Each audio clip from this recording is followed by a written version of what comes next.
Таамарчин өрхөн үзэгчтэй амралтын бямб нэм гаргуудад Нүүр тулсан яриа ярилцлагын нэвтрүүлэг маань та бүхэнд хүрдэг уламжлалтай сэтгүүлч миний бие хөтлийн явуулдаг Нүүр тулсан яриа нэвтрүүлгийнхаа энэ удаагийн дугаарын төчнийг та бүхэнд танилцуулъя. За Эрдэнэт хотод соёл урлагийн мэргэжлийн байгууллага үүсч өгцсөний 40 жилийн 2017 онд тохиож байгаа. За үүнтэй холбоотойгоор одоо 40 жилийн хойно баярыг бол соёл урлагийн мэргэжлийн байгууллагууд хамтран энэ ирэх 11-р сард тэмдэглэн өнгөрүүлэх гэж байна. За үүнтэй холбоотойгоор өнөөдрийнхөө зочныг би бас урьсан байгаа. Дашийн Цэрэнбат гээд манай Эрдэнэтийн номын сангийн төв номын сангийн даргын албыг олон жил хашснаар нас таныг бас илүү сайн таних болов уу гэж бодож байна. Ингээд урлаг хүлээ авч хүрэлцээрсэнд баярлалаа танд. За баярлалаа. Сайхан намарч чинь үү? Сайхан намарч байна. Та бүхэн сайхан намарч гаж байна.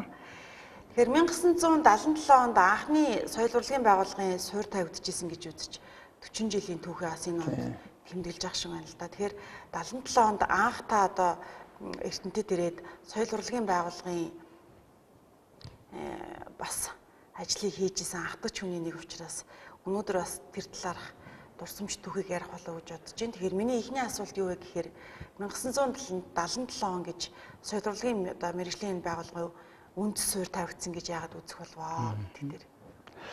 Тэгэхээр 1976 онд Эрдэнэт хот байгуулагдаж сайд нарын зөвлөл намын төвөрөний тогтоолдод гарч одоо хотод байхад бүхэл одоо бүтцүүдийг бий болгож тэнд дотор одоо энэ том Эрдэнэт үйлдвэрийн бүтээн байгуулалтын барилга байгууламжийн ажлын зэрэгцээгээр энэ хотын төлөвшиллээр бий болох суурьнд бол соёл урлагийн байгууллагыг бол их чухал үүрэгтэй гэж үзэж 76 онд бас ашигсаар тогтоолдод гарсан байдгийн соёл урлагийн байгууллага байгуул гэж соёлын яамд өгсөн ийм шийдвэр өгд юм лээ.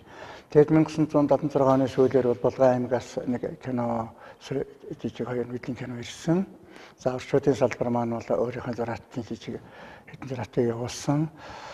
За гэрэл зургийн салбар гэдэг үед бол одоо Монголын гэрэл зургийн салбарын удирдах газар гэрэл зургийн удирдах газар гэж одоо соёлын яамны харьяанд нэгэн түүх архив байгаа юмсан мэргэжлийн тийм зураг тэрнийх нь бас салбар гэж аймагуудад бас нэг хоёр зурагчтай. За тэгээд 75-6 оноос эхлээд илгээлт хийсэн залуучууд маань ирсэн. Энэ хотод юу хэрэгтэй гэвэл тэр оргилын залуучуудын чөлөөт цаг, оюуны соёлын эрэлт хэрэгцээг хангах асуудал хамгийн чухал. Мэдээж хэрэгэд одоо дуу хөгжим хэрэгтэй байсан. Тэгээд 76 онд бол клуб гэж байгуулагдсан нэг хөгжмийн багштай нэг эрхлэгчтэй баяа хөгжмөмтэй ингэж эхэлж ирсэн юм байна лээ. Тэр маань бол клуб Эрдэнэт хот маань бол юу гэхээр одоо тосхон гэж ярьдаг. Биднээсээ одоо тэнд нэг том ногоон нэг давхар модон клуб байсан. Тэр клубт нь бол одоо уртаашаа одоо манай вандаа санал гэдэг тийм одоо хэрэмэгтэй тийм том саналуутай автобус саналуутай тэнд одоо бүхэл хотын маань улс төрийн ажил, гэгэрлийн ажил, их сонсгол юмнууд нь хийгддэг хотынхаа хэмжээнд тэгээ арай нь болохоор одоо залуучууд маань бүжиглдэг баян хөгжимтэйгээ ингээд тэр клубт бол одоо соёлын дээр тусалж ирсэн юм байна лээ. Тэгээд нэгэнт одоо том хот болж байгааг учраас бол соёлын ордныг байгуулах хэрэгтэй гэж яам маань үзэж соёлын ордон байгуулах одоо шийдвэрээ гаргасан. Тэгээд 77 оны 4-5 сарын үеэс анхных нь одоо багш самбуу гэж хүмэлж байсан юм байна. За тэгээд мэдээж хэрэг хот байгуулагдсан чинь соёлын хэлтс байгуулах хэрэгтэй, хэлтсийн даргын томилхтой мэргэжлийн хүн томилох хэрэгтэй байсан. Тэр үед ер нь манай монголч нь бол 60-аад оны сүүл 70-аад оны сүүлээр бол мэргэжлийн соёл урлагийн мэргэжлийн талаар бол их одоо анхаарч бэлтгэжсэн. Гэхдээ хөрөлцөөгүй байсан учраас Эрдэнэт хотод бол одоо соёлын хэлтсийн дараагаар ирэх хүн байгаагүй. Тэр өчийнхэн бэлтгэсэн уцуудад аймаг орнотгоо дараа ингэж явж исэн. Тэгээд би бол 77 онд төгсөх байсан. Тэгэхээр тэр яам бол одоо намайг л төгсөхийг хүлээж одоо энэ хүнийг л тийш нь явуулна гэж нэгэнт бодлоготой байсан учраас байсан. Би бол тэрийг яаж мэдгүй би хойно соёлын дэс сургууль сурч исэн. Номын ном зэмэрлэлээ төгсөөд одоо Улаанбаатар хотод ажил гэж бол бодож байгаа шүү дээ тэр хүн чинь өөрөө дотроо бол тэгэхэд төрийн бодлого тэр дээгүүр одоо тэгж их нарийн бодогдсон хэдэн тийм хүмүүсийн одоо тэр хотод тэр сурж байгаа тэнд бол сурж байгаа тийм боловсон хүчин ба энийгээ тэнд тавьчихсан бэлтэж байгаа шүү гэж энийгээ ингэж энэ Эрдэнэт хотын чинь боловсон хүчин бол өөр одоо тэр 70-аад оноос эхэл бэлтчихсэн. Ялангуяа 72 онд би Иркутск бэлтгэд очиход одоо манай Эрдэнэт үйлдвэрийн энд ажиллаж байгаа энэ том нарийн мэргэжлийн одоо энэ техник ажилчин цөм 17-8 хүүхдүүд Иркутск бэлтгэлээр ирсэн 200 гарan хүүхэд эргүүлсэн хэлний бэлтгэл сурж ирсэн. Тэгэхэд би тэр бэлтгэлд нь энэ хүүхдүүдэд анхэлж тэнд цугаж байгаа. Тэгэл тэндээс ч орсоо бүх тулаад хараад явал 77 онд би иржсэн. 78 оноос төрүүчийнх нь биднээс өмнө 70-аад оны үед ирсэнгууд надад атгамлыг дараагаад энэ мажин бөөхөн тэгээд олсоод би төрүүлээд ирсэн байгаль гэсэн одоо манай эдгээр маань исгүүцтэй биднээс үлдэх тэдний нэгдүгээр хөслөл байсан байхгүй. Тэгээд эдгээр маань эрдэнэт ирэхэд бол ерөөсөө дандаа л танил царайтай дандаа тийм шижигсэн залуучууд бичижсэн намайг ирэхэд. Тэгээд би бол хотод ирээд эрэхтэй зэрэг яасан гэхээр бол намын төв хорооны түүхийн институтэд намсчир аавна гэдэг тохирсон байсан. Мэргэжлийн талаар. Тэгтэл нэг өдөр тамилтаа авах гээд орсон чинь за одоо чамаа эрдэнэт рүү явуулна гэсэн. Тэгэл одоо би чинь үгүй гэж хэлээд яагаад хэлээгүй нэг ирээ дахиж буцаагаа дахиж ирээ тэгэл одоо ер нь тэгээд эрдэнтийн хэрэгтэй бол одоо өөрийн дуудлагаар ихэнх залуучууд ирсэн байдаг. Илгээлтийн эзэд одоо хөдөөний бэлтгээ дээр багцаа малчин залуучууд маань тэр 76 онд 77 оны үед бол янз бүрийн албан байгууллагын төсөл болохоор бол бас томилтоор хэрүүлжсэн яамдод. Одоо яг тулхтай зэрэг тэн дээр бол одоо тэр чи сонирхолтой сонирхолгүй тэр үеийн тэр засгийн шийдвэрээр шууд явж ажил хийхтэй байгуулалтаар явуулж ирсэн. Ийм маягаар одоо би төрийн даалгавраар ирж 77 онд ирсэн. Гэхдээ үнэндээ бол ирэхэд бол тэр үеийн хүмүүсөө биднээс одоо дундийнхан ч гэсэндээ ажил хийхээс бол одоо их имид яагаад гэхээр одоо өөрийгөө их голдог. Яг энэ аливаа ажлыг бол хариуцлах гэж ойлгодог л байсан. Энэ одоо энэ том бүтээн байгууллагын ажилд биднээс ажил хийж чадахгүй юу? Энэ улс орны хөгжилд нь одоо би одоо саад очих гэдэг тэр зохицол хийж чадахгүй байх нь дандаа өөрийгөө голсон тийм л улсууд байсан. Гэхдээ бол одоо тэр зүйл бол одоо тэр хүний нөөцийн талаар бол одоо хэний яаж сурах хийх ёстой. Ер нь ч тэгээд тэнд яруулж хийлгээс гаргадаг. Хамгийн гол нь ёс суртахуунтай хариуцлагатай тийм хүмүүстэй байсан учраас бол чадахгүйсэн шин чадхын хүртэл хийдэг ийм л үе байсан л да.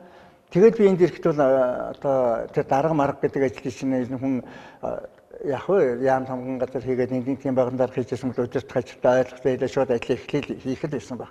Би ч нь улсын ардын дуучин болгож хөгжимчин дунд сургуулийг төгсөөд 5 жил хөгжимчин хийж байгаа. Дараа нь тэр соёлын дэд сургууль яваад намын тэр ирсэн болохоор ямар ч одоо өдөрт хажлын юм байгаагүй. Харин ганцхан миний нэг одоо жишээ нь мэргэжлийн урлагийн байгууллагад ажиллаж байхдаа одоо алт үеийнхэн гэж яригдчихэдэг.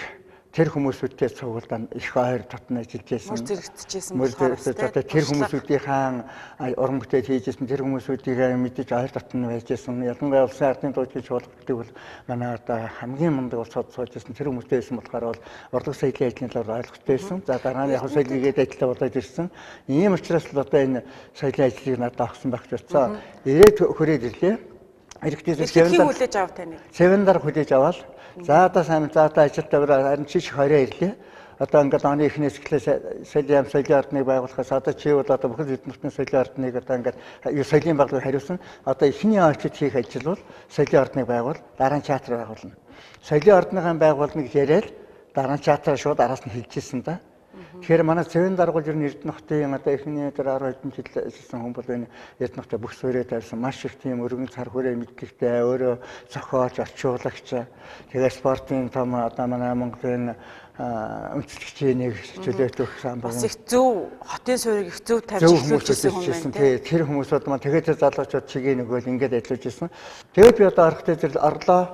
За чуулга байгуул гэсэн чи одоо би хаанаас байгуулах юм гэдэггүй. За ямар ч тасаад ингээд зарлал одоо шийдэл мэрэгчин одоо уран бүтээлчийг аавна гэж одоо тэгээд зохион байгуул гэсэн. Тэгээд хариуцлагатай нарийн бичгийн дарга дэлгэр цагтаагаа яриад нэг захирын дарга комиссийн даргааны дэлгэр цагтаар маань болоод би одоо нарийн бичгийн дарга нь болоод тэгээд энд самбуу гэж одоо төрүүлээд надаас ирсэн байсныг багш одоо уран бүтээлч биш тийм ихнийх нь хүн ирсэн.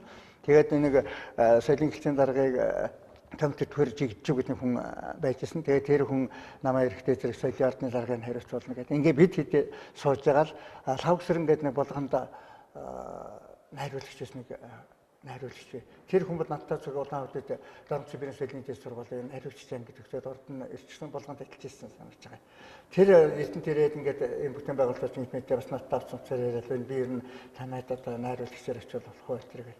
Мэдээсрэг би чинь тэр чинь заа хүрээд иргээл ингээл бид хэд анхныхаа хүнийг зарлал тавьсан.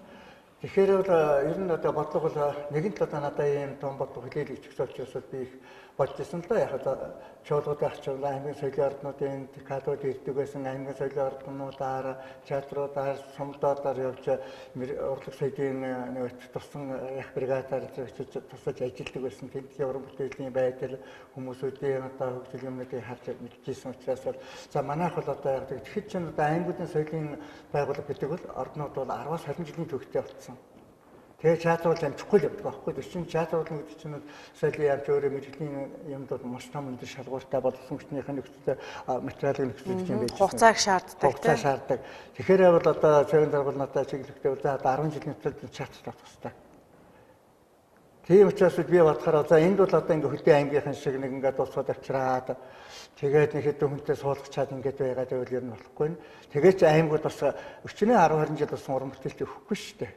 Өөрсдөө л тэр хүмүүс бий болохоос арга байхгүй. Тэгээд одоо энэ сайхан нөгөөх бүтээн байгуулалт орсон залуучуудын дунд л одоо уралдаан зарласан да шалгуур. Аясны төрөс гэж тайсан биз дээ та. Соёлын ордонд шалгуурж явна гэсэн зар өгсөн. Тэгээд энэ 50 залуучууд ирсэн дээ тэр эдлижээс усуудаач тийм одоо аяслаг залуучууд их байсан л байна. Тэндээс шалгасаар байгаа биднээс орондоо 15 байсан. 15 хүнийг шалгаруулж авсан юм аа. Ингээд тэрийг иймэрхүү маягаар энэ соёлын ордон одоо театраас хоёр тавигдсан. За тэгээд тавигдах театр байшин байгаагүй. Мөртөрөл хэлээд жүжигчин авсан. Говийн тусанд одоо байгаа тэр байшин маань одоо өнөөдөр дахианы байшин юм уу хаханис байр юм болсон байж байгаа арай нурчаагүй нэ. Тэр маань тэр үед одоо говийн тусанд ч зөвлөлтийн сэргийн анги одоо манай нуулын үлгэрийн эргэлтээр ирсэн залуучуудын тосгон байсан шүү дээ. Маш гоё тосгон. Тэрний чурд бол тэр соёлын төвч эдний клуб гэж байсан. Хотын клубуд бол маш олон оронтой их тийм соёл болон хайдаг явуулдаг тийм сайхан соёлын. Тэгээд одоо тухайд ямар баяр ер нь болдог байсан бэ? Хамгийн өргөн болдог байсан. Өргөн болох нь ер нь манай монголчууд бол яг 76 оныхыг ирж байхад би хүмүүстэй ярьжсэн тэд нар энэ кино их гаргадаг, бүжиг их явуулдаг. Тэгээд соёл болон юмчийн ажил бол одоо ах トゥ найрамдлагын судалсан тэр ах トゥ нэртэйгээ хамтарсан бригадууд тэг хөтөлбөрийг алдаршуулах тиймэрхүү юм ажилладаг. Хаяа одоо тэр сайхныхаа концерт мөчүүдийг тоглодог тиймэрхүү маягаар эхэлжсэн чинь дөнгөж л хүн амтан цуглаж тэгсэн мөтрөл соёл урлаг тэр ном уншуулах ажил энэ архиогүй ерөөсөө ер нь хаа газар ирэн тэгээд хүмүүсүүд манай одоо ялангуяа зөвлөлийн юун татвар нэлээд байсан болохоор зөвлөлийн ардан бол эхлээд ирэхээр явж жарлангой барайл тэгээд клуб соёлын хартантай шилжигчүүд одоо хөгжимтэй яг л тэгэхээр сайхан зарчмаар л их юм сайхан өрнөн хөгжижсэн л да. Тэгээд одоо цэвэн дарга маань ажлынхаа клубыг өгнө л гэсэн. Тэгээд гацсан зэрэг даргасан өгөө танах одоо бас л яг тэ хүмүүсүүд нэг жижиг амбиц байдаг шүү дээ. Хот гэж байгаа юм бол та нар одоо хотынхаа соёлыг өөрснөө барихгүй юу гэж гэсэн бас нэг жоохон маргаан гарч ирсэн. Тэгтээ зэрэг чи бол одоо тэрийн томтоор ирсэн хүн энэ хотын чинь юм бол хот гэх юм байхгүй наад бүтээн байгуулалт чиний ажиллаж байгаа залуучуудын чинь телевиз надад ажлынхаа клубыг соёлын ордон болно гэх. Тэгээ клубын байгууллагад биднес авч ирсэн захирамж гаргаж. Тэгэл тэндээ нэг кино гаргадаг том бас нэг заатай. Ард талд нэг хоёр өрөөтэй тэр жижигхэн өрөөний клубийн юм чинь. Иймэрхүү мэйгээр манай хэдэн залуучууд маань одоо тэгж л соёлын тулсан газраас тэнд бол одоо цөм одоо энэ сайхан театртаа болон мөрөдөлтөд эхэлж ирсэн да. Одоо болсон шүү дээ тийм ээ. Одоо тэгээ сууж тавилаа галын ингээд тавилаа. Одоо дарааны яг удирдлагуудын ямар хүн авчрах вэ гэдэг асуудал гарч ирсэн. Тэгэл одоо цэвэн даргатайгаа яриад биднээс одоо энэ цэвэн нэмэгдэл хэрэгтэй байна гэж эхэлсэн. Дараа бол өөрөө хөнгөн хүнсний үйлдвэрийн яамны орлого сайдын тэрсэн болохоор тэгээд их нэр хүнтэйсэн яам тамраа газар яригдал юм шийдэгдэн дээ. Тэгээд одоо нэмийн цагуудгаа урьж авчирсан. За хамгийн эхлээд бол ер нь уран бүтээлийн дараа ирэх юм бол тэгээд 9 сард авлаа. 11 сард октябрийн их хурлын 60 жилийн явуулах гэж байгаа учраас одоо нэг соёлын ордон гэдэг юм нүүр царайг харуулнаа гэжтэй. Дөнгөж нэг хэдэн улсууч маань одоо хөгжимчдээр нэг ганц хоёр хүн байж байдаг. Тэрэндээ ч одоо сайн дур урсахтай авчиж босгоно. Дууч ганц хоёр дуучиндаа дуу хийн. Тэгээд тэрний чинь хувц сундар найруулга гэдэг одоо баярын том сэтгүүлсэн концерт байна. Тэгээд одоо ямар ярьж байгаа л цэндээ хуугаа гэж одоо цогтойч киноны Улаанбаатарт тоглож ирсэн манай алтан үеийн домог болсон хүн. Тэр хүнийгээ авчирсан да.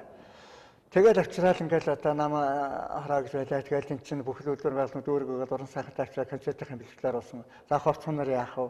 Хаанаас юу авчрах вэ гэл ингээл юм болж байсан да.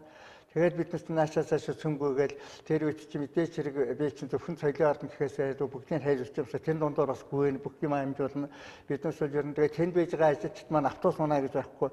Нэгэн соёлын урлагийнхэн чинь цөмөөрөл чинь тийсэн шөнийн 10 11 хүртэрхий заримдаа шохоно нэг залуучууд тэрэнд ерөөсөө кейс гэж байхгүй. Шинэ нэг 2 цагт байх чинь явга алхаал энэ тосгон руу наашаага энэ гордын чинь энэ одоо энэ дирекцийн цаатал чи гэр хороолж тэрлүүгээ алхаж ирцгээдэг. Тэгэл өглөө нэргэлгүйгээд ажилдаа очдог. Манай энэ уран бүтээлч бол үнэхээр гоё одоо хүмүүс үзсэн. Тэр үе уран бүтээлчд болснууд одоо хамгийн анхны 15 бол одоо инх сайхан гэдэг одоо манай хэдэнтийн цагаан шинэ дуулдгийг мэднэ. Оюун шим гэдэг одоо сайхан дуучныг мэднэ. Байнгал уран сайхан. Одоо 40 жаргад 60-ын дугаараа сайхан дуучсан. Одоо ч өнөөдөр дуудаж байгаа. Энэ гурван байна. Тэгээ бус хүмүүсүүд маань бол хохот хүрээ шилдээ заримуд нь гавьяат боллоо. Тэгээ манай энэ урлаг соёлын ордон маань бол үнэхээр энэ галт тоогоноос олон сайхан алдартай туссан байна шүү дээ. Юун Эрдэнэтийн соёлын ордон театр гэх биш. Монголын урлаг соёлын ордонд өөрийн мөрөн үлдээс ийм сайхан болсон хүчүүд манай Эрдэнэтийн соёлын ордоноос төрсөн. За биднээс бол мэдээж 10 жилийн хугацаанд бол одоо соёлын ордонд театр болохын төлөө маш их ажил хийлээ. Тэнд бол одоо юу гэхээр боловсрогчны талаар бол миний ажилсныг бодлого бол нэг хөгжимчин багшиг бол байхгүй. Нэгээс 2 жил хийлгээл тэгээд дараагийнх нь авчирдаг гэсэн. Тэнд хотын мэрэгжлийн хүмүүсүүд энд тэгж бодлоонаар бас суухгүй шүү дээ. Тэд нар маань тэгэхээр өөр шин залуу хүмүүсүүд бас өөрснийгөө сорих, өөрснийхөө уран бүтээлийг хийх тийм сонирхол энэ хоёр талын сонирхол нийлж биднээс бий болгийн бодлого болж ажилласан. Энд бол одоо гавьяач жижигчин бүжгийн гайхалтай хүн байна. Ламж багш байна. Хөгжмийн зохиолч Бат Төмөр байна. Ламж багш байна. За би яг өөрийнхөө үед авчирч ирснийг тэгээд нэмэн цэмгэлдгаа байна. Гавьяач Бат Цөх байна. Энэ хүүхнүүдийг кинонд тоглодог. Мартич удаасаа тоглодог. Хайрын минь удаас ингээд тоглодог. Тэр байна. Соёлын хэлтсийн дараагаар 77 оноос 87 он хүртэл та тусалдгүй 10 жил ажилласан. За тэгээд номын сан гэдэгт үндсэн өөрийнхөө одоо Орсын албаны улсад мэргэжил эзэмшиж ирсэн ажил руугаар явсан байгаа тий. Тэгэхээр энэ жил 40 жил байгаа өгтөд соёл урлагийнхан болвол ер нь дандаа л тухайн байгууллагын ойн баяр, ер нь тэмдэглэлт баяруудын гол одоо хүмүүс эдэг штэ тийм ээ, урлагаар үйлчилдэг хүмүүсийг одоо урлагаар тэжээдэг. Хүн ерөөсөө зөвхөн хоол идээд амьдрах гэх юм бол хүний оюун ухаан яаж одоо өөрчлөгдөж хумсдалд орох уу гэдгийг Эрдэнэтийн судлаач бас гаргасан байт юм л ч тэгэхээр хүнийг оюун ухаанаар нь гоё тэжээж идэг, за цангаагийн тайлж идэг юу бол одоо стратегийн урлагийг хэлж байгаа тийм дуу хөөргөөгөр альва амьдралыг төсөөлөхийн аргагүй тэгээл ном сонин гэл ингээ араас нь явна. Тэгээд өөрөөсөө ингэж дандаа хүмүүс баярлуулдаг энэ соёл урлагийн байгууллагууд маань одоо өөрсдөө нэг 40 жилийн хойг тэмдэглэх гээд бас их богино хугацаанд ханцуу шамлаад ажилдаа орцсон явж байгаа юм байна шүү дээ тий. За та бас ингээд комисд ороод ажиллаж байгаагийн үед энэ 11 сард ямар ажлууд хийхээр бас болж ийнэ товчхон мэдээлэл өгвөл. Тэгээ манай боловсрол соёлын газраас аймгийн секретариат ингээд комисд тэмдэглэсэн ажиллаж байгаа. За энд бол 2 том уран бүтээл хийн. Тэр нь болохоор манай дараамын театрын шинэ уран бүтээл хийж үзэгтэй барина. Чуулгын маань эрдэнэ чуулгын маань бол бас сайхан шинэ концерт хийж үзэгтэй барина. Ийм 2 том уран бүтээл хийн. За арга хэмжээ үеэр бол одоо хүндэтгэлийн 7 хэмжээгээр явах баяр хүндэтгэлийн арга хэмжээ болно. Гала концерт гэдэг одоо тэр уран сайхан одоо манай анхны 15 одоо тэр ихний 10 жил ажилласан соёлын ордны маань үе үеийн цаг уран бүтээлчд маань одоо орсон нийлсэн нэг тийм том концертууд баримтаа нэг урлаг соёлын том арга хэмжээгээр л хөтөлбөр орондоо ойгоо тэмдэглэж үзүүлэндээ манайхан. Юу вэ өөрсдийнхөө тий нөөц. Тий өнөөдөр 40 жилийн хугацаанд ийм төвшөнд хүрчээ. Тэр 77 оноос эхлээд ингэж хөгжлөө гэсэн энэ юм тэгэл одоо харуулах юм зөрчилтэй байна. За нэг асуудал нь бол 40 жилийн хойг төвөгчлсөн дурсан жилбэртэй том ном хийх гээд одоо ажилд орсон байж байна. Манай бас тусгай хүмүүс гарсан сэтгүүлчнэр орцсон ажиллаж байгаа. Нэг иймэрхүү мэрэгтэй бэлтгэл хэлний явцын цаг хугацаа байгаа. Тэгээд манай соёл урлагийн маань бол их эрчимтэй ажиллаж байгаа да. Та Төв номын сангийн дараагаар олон жил ажилласан. Тэгээ манай Эрдэнэтийн Төв номын сан бол баялаг түүхтэй. Яагаад гэхээр Орос албаны улсын одоо тийм ээ ахан дүүс чинь амьдардаг байсан учраас нөгөө номын ховор цуглуулгууд бас их ихтэй.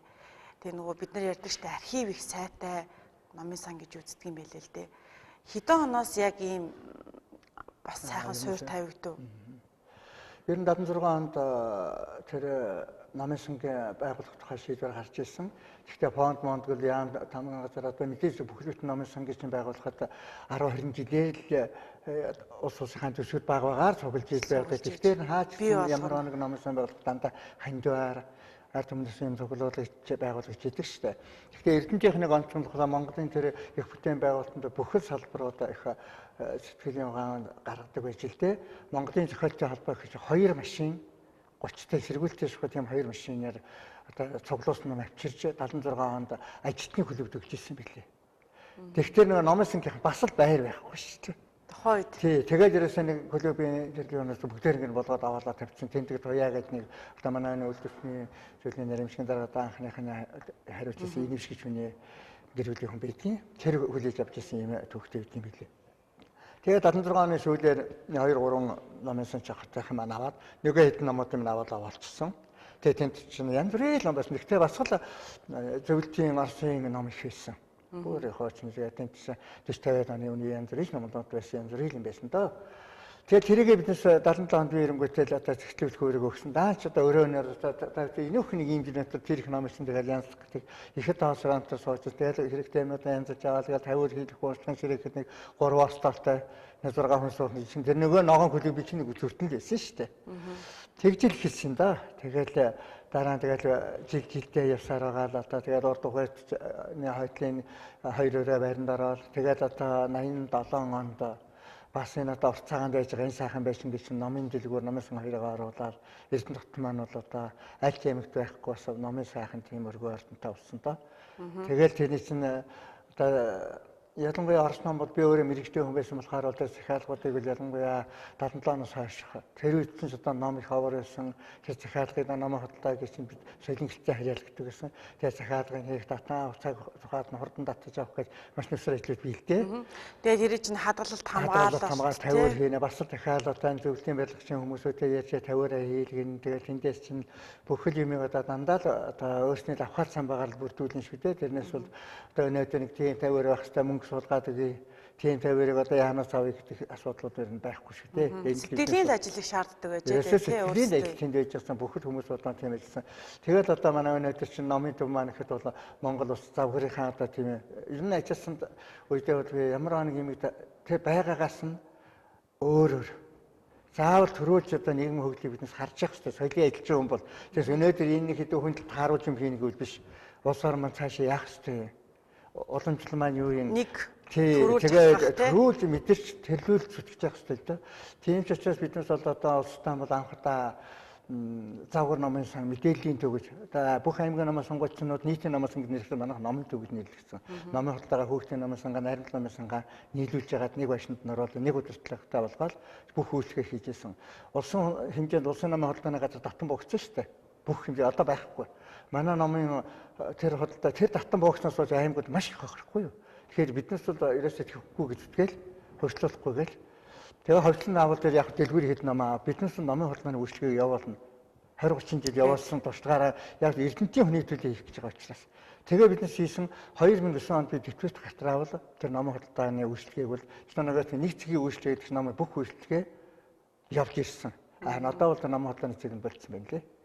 Тиймэрхүү маягтайгаар тэгээд завгар номын одоо мэдээллийн тийм төвийг бол манай Эрдэнэт номын төвийнхэн биднес бий болж чадсан. Тэгээд одоо би бас энэ баярын хойдор тохиолдол хэлгээд би Эрдэнэтийн соёл урдынхнаар бахархаж хийдэг. Ялангуяа тэр ихнийхэн ахнтайханд бүр баярлалаа та бүхэндээ одоо энэ сайхан мэрэгжлийн өнөөдрийн дэвшингээ суурийг тавьж чадсан энэ ахмадуудаа их баярлалаа гэж хэлмээр байна. Тэр дотроо одоо сайх тэр Эрдэнэтийн тэр өнгөцийг харуулсан тэр чадварлаг уран бүтээлүүдийг хийж исэн одоо хүмүүсүүд зөвхөн Эрдэнэтийн соёл урдгүй Монголын соёл урдгад өөрийн улмыг үлдээж чадж байгаа их бахархаж идэх шүү гэж хэлмээр ганчин маань улсын ардын дуучинч болох та одоо бүжигийнхэн одоо багшаар очиж ичнэ жилээд одоо зөвлөхөөр хийж байна. Мөн одоо саяхан гэдэг бид нусаар увсан аймагт жилийн тамилт тавьсан. Бас тэнд одоо бүжигийнхэн одоо урлагийг хөгжүүлэхэд ажил хийж байна. Чулуун чимэг маань одоо эрдэнтийн чулуун чимэг гэжсэн бол одоо соёл урлагийн сургуулийн чулуун чимэг гэхэд ардын дууны тийм соёл урлагийн сургууль багшигээ сууж байна. Улсын ардын дуучин чуулгата олон жил дуучин хийлээ. Мэргэжлийн том газрын хүм хийж байна. Манай Цэрэнбат одоо энд өнөөдөр стан нуруунд дээр бүх юм яаж байгаа гэвчээс одоо өнөөдөр цэцэрлэгийн хөөгтүүдэд одоо тэр бүжиг заагаа сууж байна. Бас барьцуугээд одоо манай ховлын шатрын нэг алдартай дуучин биднээс энд ирсэн одоо тэр дуучин маань бас одоо гавьяас үчиж маань энд ажиллаж амьдарч байна. Тэгээд энэ алтан цэцгээд одоо манай соёл урлагийн анхны тэр хөөгт ижсэн бүжигчин хөөгт маань хаашаа соёл урлагийн сургуульд яваад соёл урлагийн мэргэжлийн эзэмшээс Эрдэнэ хотын соёлын урлагийг хөгжүүлэхэд бас аймгийн захиргаанд хамгийн газар мэргэжлийн гараас ажлын соёл урлагийн хөгжүүлэх сайхан хувь нэмрээ оруулсан тэр хангалттай бид болсмаар байна. За балдарч гэж бас сайхан одоо элемчин гэрэлжээлээ. Тэр маань соёл урлагийн сургууль өгсөд энд бол одоо хамгийн нурууг нь бас үйлчлэл хөгжимтэй маань нэг тэр маань одоо Якут улсад цэсэрт тэмдгийн урлагийн ажилтнууд болчихсон. Тэнд бас ажил хийгээд амьсэж байна. Ингээд бүгд өнцөг болон бүртэл одоо бүгд ийм л одоо урлагийнхны огшилтай ийм сайхан зүйлүүдийг хийж байна. Соёл урлагийн байгууллагатай ажилладаг хүмүүс их дандаа нэг гэгээлгэр хардаг тийм ээ. Урлагийнхан хөшөлтгүүлгийг за хамгийн одоо тэг хөнгөн шингэн хүмүүс чи урлагийнхан байдаг л гин. Тэгээ манай Эрдэнэт бол өөрөө сайхан соёлын ордонтой хүүхдүүдээ урлагаар явуулах, спортоор хичээлүүлэх ийм нөөц суурийг бол их сайн тавиад өчгсөн. Одоо хангаад гэхэд л тийм ээ тамирчин болох хүүхдийн гарааг нь их сайн хийж өгч гин. Соёлын ордон гэхэд л одоо төгөлдөр уур морин хуур гэл ингээл явж гин. Бүжиг гэл ингээ явж гин. Эрдэнэт нэрээ их сайхан. Одоо Эрдэнэтэд 10 жилээ төгсөөд л ийш тийш амьдрахаа явсан залуучууд бүгд л хэлдэг. Эрдэнэтэд ямар их соёл урлагийн тийм гой ажлууд явагддаг байсан юм бэ? Урлагаар ямар их амьсгалдаг байсан юм бэ? Тийм ч учраас бид нар ийм нэг тийм гоё нээлттэй бас их тийм одоо сэтгэл стрессгүй тийм ээ нөгөө манай Эрдэнэт чиг 50 бат гэдэг штеп. Тийм байдгийн болов уу гэж зүгээр ажигладгийн. Тэгэхээр энэ нь бол үнэхээр салшгүй холбоотой учраас манай Эрдэнэтийнхэн энэ соёл урлагийн мэргэжлийн байгууллага үүсч өгсөн 40 жилийн хойд бас ач холбогдол өгөөсөө урлагийнхныгаа нэг өдөр ч гэсэн үзэгчд нь бас гоё баярлуулаасаа гэж би бодож байна.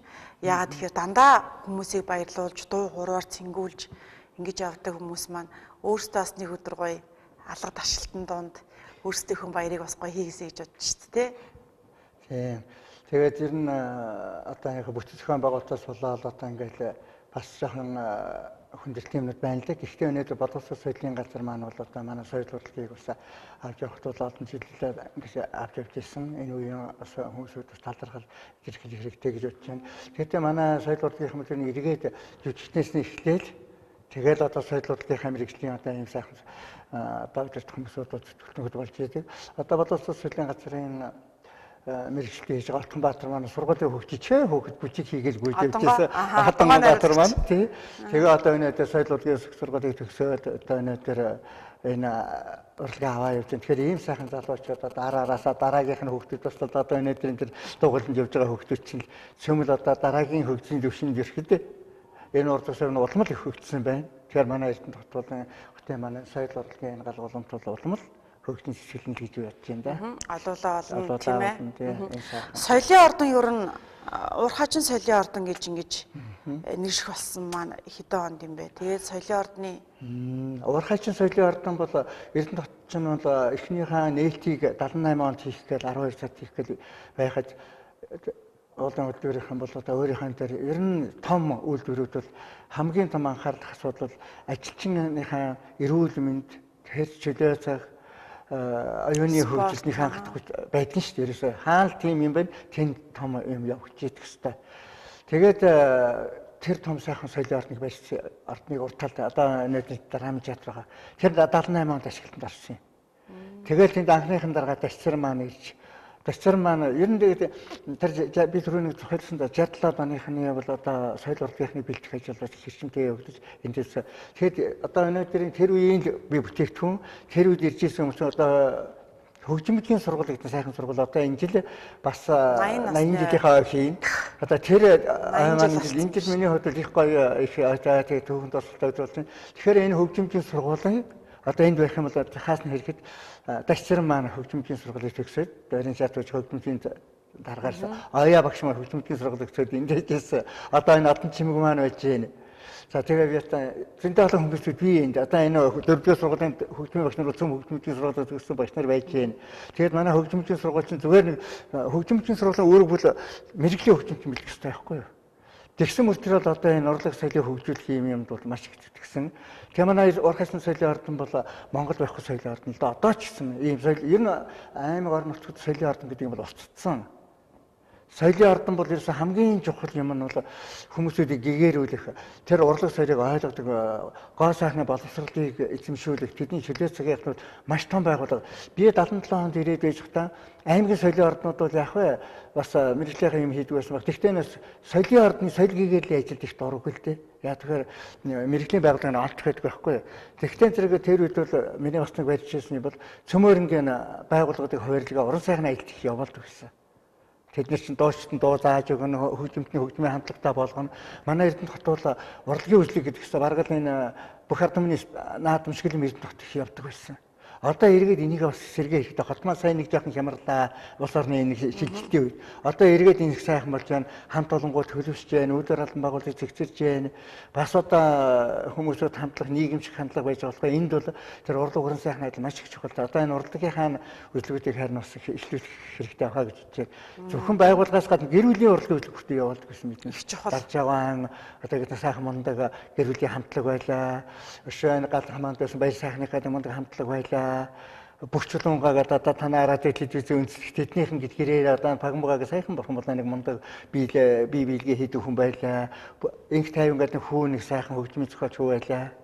Эднийхэнд одоо ч байгаа хүүхдүүд нас тэр урлагсаа хөгжим тоглоал байж бөмбөрчин хүн ч вэ. Ингээл ийм сайхан орлого. Би тэр үеийн залуучууд маань үнэхээр сайхан ажиллаж амжирч чадчихсан. Өнөөдөр манай залуучууд ч одоо мэдээж хэрэг бараг мэрэгжлийн төвшинг төвчлээ шүү дээ. Хүмүүсүүдийн энэ ч бол урлаг соёлуудаа дараагийн үеийн нийс улам ахин. Биднес өнөөдөр ийм өгшигт одоо 77 он 8 онод биднес үеийнхэн бол яагаад бас ийм өнгө төвшөнд хүрч ирсэн гэвэл тэр 21 оноос хүртээ шүү дээ. 21 оных нь 30-аад ондоо өгсөн. 30-аад оных маань 40-аад ондоо өгсөн. Яг тэгэхээр урдгаас ондоо хөгж явдаг юмтай. Тэрээс урдх байгаагүй бид өнөөдөр хүрэхгүй шүү дээ.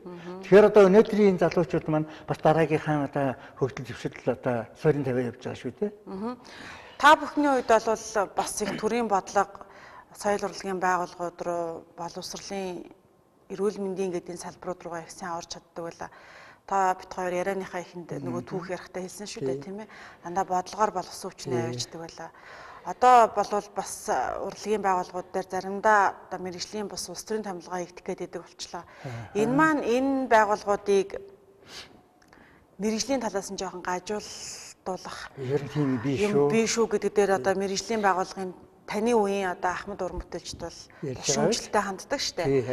Мэргэжлийн байгууллагт мэргэжлийн түүнийг тавиач, мэргэжлийн даргын тавиач. Тэгжээж бид нар сайн уран бүтээл, сайн одоо зөвлөхийн шүү дээ гэд тийм ээ. Мэргэжлийн бус хүмүүс маань ингээд бас жоохон цалгартуулах гэдэг.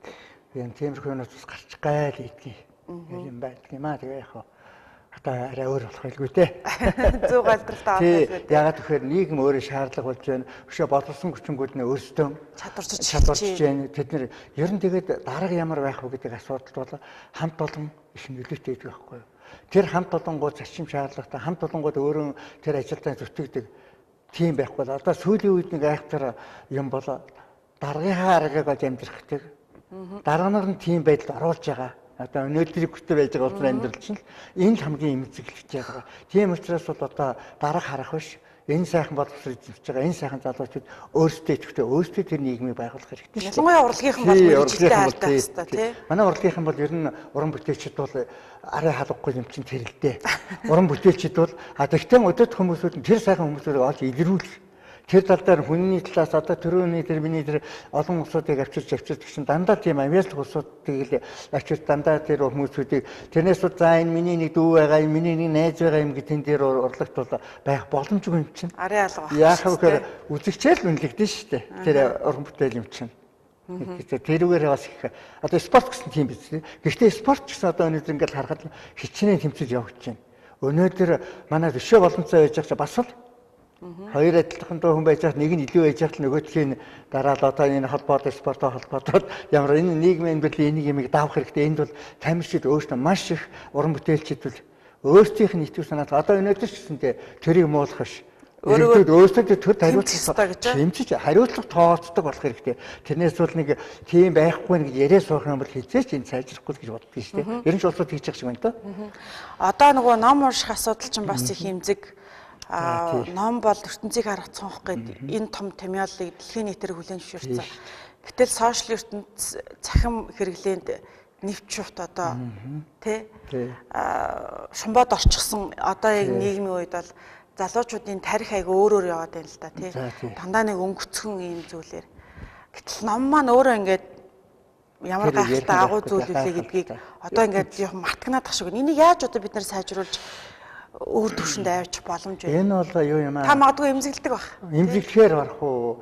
Энд бол хоёр талын хүчин зүйл бол маш их хэрэгтэй. Ялангуяа одоо номын сангийн удирдлагын зүгээс хандах хандлага бол хуучны одоо миний төрөний хэлжээс уршаа харах хэрэгтэй. Биднээс номын сан бол байшин байгаад, фонд нь байгаад, цагтаа нээгээд, цагтаа хаагаад, за хэдэн үзэсгэлэн болохоор гарга тавиад тэгэл байж гэн гэж болохгүй. Номын санчд бол өөрснөө олон талын салбарын юмыг мэдэрч чаддаг.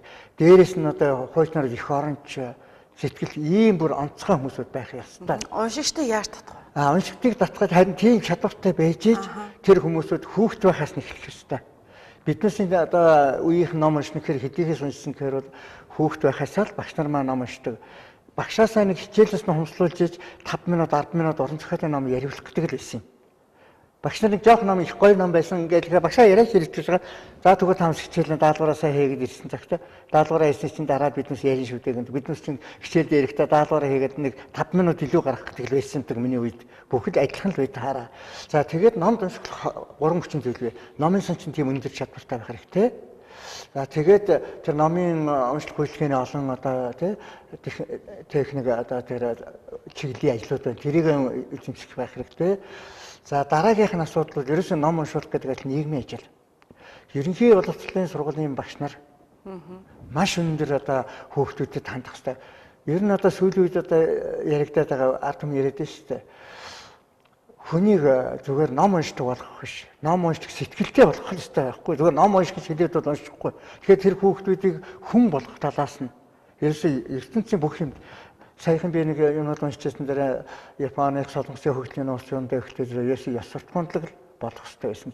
Ёс суртахуунлаг хүн байх юм бол тийм ёс зүйтэй хүн байж чадах юм бол хүн өөрөө ухамсартайгаар хандаад өөрөө юу хийх үедээ ойлгох учраас тэр мэдээлэл хүчин тэр ном руу ч орно. Ном унших гэдэг нь өөрөө агуу ертөнц. Тэр ертөнц тэрийг бол одоо олон энэ дээр ямар яриад болох биш. Тэгэхээр тэр үед биднээс үед яагаад тийм байсан гэхээр социализмын үед тэр чинь ялангуяа Оросоос биднээс их хамааралтай байлаа. Орос орнд дэлхийд хамгийн их ном уншдаг хүмүүс байсан. Тэр Декабристууд тэр ер нь энэ улсын чинь орны чинь Орос орныг агуу хүн болсон дандаа гэгээр соён гэгэрүүлэгч тийм болгосон байхгүй. Тэр гэгэрүүлэгч болгосон улсууд чинь дандаа солигдож явж ард түмэнд ном уншуулж ирсэн тийм л юм байгаа. Тэрнээс зүгээр сургууль байгуулагдаад нэг тоон сайн хүн болгоод хинх биологч болох гэдэг освол ягаад цөмөр тийм их хөрөнчлүүд байсан байхгүй. Тэгэхээр дээд сур их сургуулийн багш нар бол оюутнуудаа тэгж мундаг бэлтгээд тэг төгсөн улсууд 90-ад оны үед одоо хамгийн аюултай алдагдсан юм бол ерөөсөө диплом өгүүлээд хурдхан хичээлийн төгсгөл амьдрал нэг тийм шилжилтийн үе дээрээс л бидийг алдчихлаа. Тэгээд одоо өнөөдөр харин одоо яг багш нар намайг одоо бас нэг юм ялээ гэж хэлэхгүй байгаасаа гэж би бодож байна. Энэ ажил хаялтыг хараад би анзаарч байна л да. Яг гэхээр энэ ядуу байгаа хүмүүсүүд амьдрал бол ганцхан багш нар биш. Ганцхан эцэг нар маань биш. 근데 бүгд л хэцүү амьдарч байна. Тэгвэл яхан бид хүнээ зулын гал уулна гэж одоо дэвтгүүрийнх нь гараа суух юм уу? Энэ чинь төр засгийн юм гэх юм уу? Харин дэлхийн оронд төр засгийнхны тэр хариуцлага асуусан шоронд хий. Тэр хүмүүсүүдийг зайлуул гэж тэмцээд цөмөрөө босохгүй, шинэ тэгж босохгүй. Тэгээд нэг юм ярьчихлаа. Нэмээд өгүүлгээд идэг үү? Нэмээд өг гэж нэхэд идэг. Харин одоо биднес тим юм хийх хэрэгтэй юм шүү дээ. Багшны цалин хийвэл тэгжэл бодгодод байгаа. Тэрнээс бол одоо өнөөдөр би дэвтэрийн миний нэг 300 мянган цаас одоо хааж өгөхгүй л гэж хэлсэн шүү дээ. Тэгээ би одоо яах юм? Тэгвэл бүгд гарааж ихсэн бэлэн байна гэж юу? Бэлэн байна. Одоо эн чинь нараасаа хамгийн чухал мэрэгэл гэж байна. Бүгдээрээ чухалгүй юм аахгүй. Өнөөдөр хотгочуулахын гарахгүйг бол биднес яах юм? Цагдаагийнхан гарахгүйгээс бол биднес яах юм? Одоо төр захиргааныхан бид ажилуу хийхгүйг үл яах юм ч одоо бүгдээрээ энэ амжилтгүй болчих гэдэг шүү дээ. Тийм учраас харин одоо өнөөдөр биднээс ер нь улс орныг авч явахад скейтинг гэдэг нэг юм англи дээр хөвчээсэн. Ямар ажилчин малчин скейтинг гэдэг байхгүй юу? Тэгээ одоо сүүлийн скейтинг гэдэг нь тавьж яриахаа байсан. Тэр скейтинг гэдэг чинь хамгийн түрүүнд тэр улс орны төлөө одоо юм сэтгэж бодож чадах хамгийн юмыг ойлгож чадах тийм хүмүүсүүд нь скейтинг гол нь сайн бэлтгэдэг байсан. Тэгээд тийм скейтинг болтон бэлтгэж чаддаг байсан гэдэг юм чинь тэр сайн эмчээсээ гадна сэтгэл, сайн багшаасаа гадна сэтгэл тэр хүүхдийн төлөө нойроод байгаа сэтгэл хүмүүс.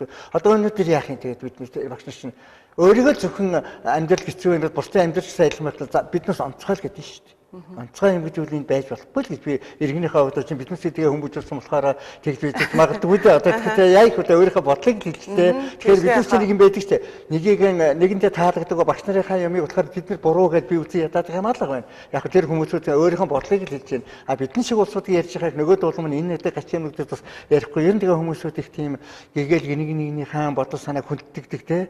Тиймэрхүү маягтай байх хэрэгтэй. Тэгээ ерөөсөө биднээс төр засгаар биднээс удирдна гэхээс тэр засгаар биднээс удирддаг юм байх ёсгүй. Энийг л би хэлмээр байна. За баярлалаа. За ингээд үзэл бодол сонсдогдлээ бас үүх түүхийг энэ хэсэгэн хормын хугацаанд бас хамттхан одоо хууч хөрсөн танд баярлалаа. Нэвтрүүлгийн маань цаг бас бага байлаа. Тэгээд ер нь нэвтрүүлгийн цаг нэг 30-аас 40 минут үргэлжилэхэд зочдоос нэг 4-5 асуултанд би хариулт авч чаддгийн. Тэгээд өнөөдөр бол тантай ярилцахад сайхан байлаа. 1977 онд анх Эрдэнэт хэмээх энэ сайхан хотод соёл урлагийн мэргэжлийн байгууллагын үндэс суурин тавигдаж байсан.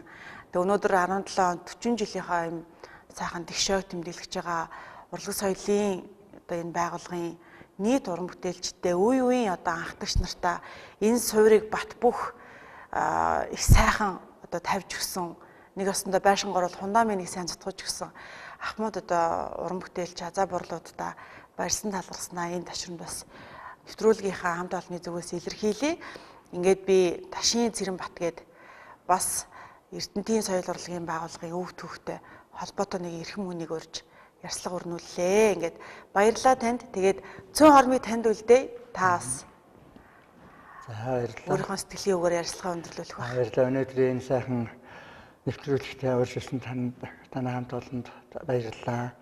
Тэгээ энэ жил биднээс эрдэмтдийн маань хувьд бол их сайхан жил болж байна. За ялангуяа одоо энэ ойрын хэд хоног маань бол бас ахмадуудын баяр гэсэн баярыг бол маш их сайхан тэмдэглэлээ. Энэ бүх л газрууд маань хөдөлгөл үзүүлж байна. Тэгээ би ч одоо нэг мэдээлэл 40 жилийн өмнө эрэхтэй залуу байсан ч өнөөдөр ингээд ахмадууд эргээд харахад бас хийсэн бүтээсэн юмтай сайхан ингээд байж байгаа ахмадуудынхаа нэгэн ажил сууж байна. Тэгээд өнөөдөр энэ ахмадуудын баяр өнгөж дуусаагүй байх шиг байна.